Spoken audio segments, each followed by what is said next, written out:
In 2019, Netflix released a series called Drive to Survive about the sport Formula One, and I believe that Netflix did not just make a show about the sport, but it actually made the entire world care about it. If you don't know, Formula One is a sport about racing, and the show is called Drive to Survive, and it actually follows each seasons of the sport, and it gives fans a lot of behind the scenes of what's going on, and just kind of allows them to see things that you would never be able to just see from watching the race alone. And I sincerely think that it gave the entire sport a bigger, much more global audience. And some things I'm going to be talking about is my own personal experience and how I personally have seen the impact of this TV show and how it's allowed this audience to grow, and how I can tell that there's going to be very lasting changes because of it. So starting off with my own personal connection, I actually found out about F1 through Drive to Survive. I was on Netflix one day and I was really bored, and I just decided to go ahead and watch the show because why not? And I got instantly hooked, and since then I've actually gone to 2 races.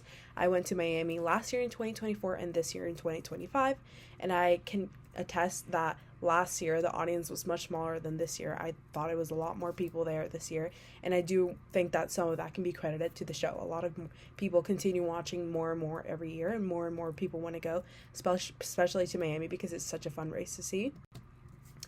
And that goes along with being able to see the impact on audience goes, not only in my own just personal experience, but I think that DTS has made F1 a lot more accessible to fans and just interested a lot more people. The New York Times actually found that 53% of fans credit their interest on the sport because of the series, which I think it's really interesting that more than half of the fans think that their interest came from the show, and that from season 4 to season 5 there was actually a 40% increase in their viewership.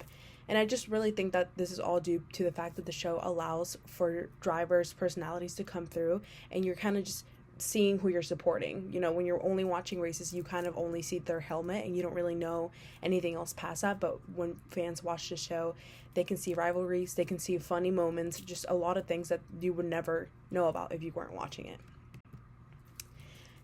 And I also believe that it brought a lot of diversity in their viewership. A lot of more younger and older fans, and just overall more global fans, are tuning into F1.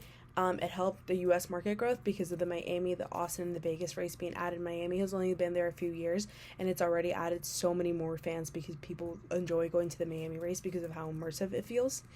And I just think it expanded the media coverage. A lot more people care about it now, and I think it's more involved with at least U.S. pop culture, if anything. And I think overall it just went from being a mainly European sport to a global mainstream sport that a lot more people can enjoy. I believe that DTS changed F1 for the better, and that it did not just create fans but a global community.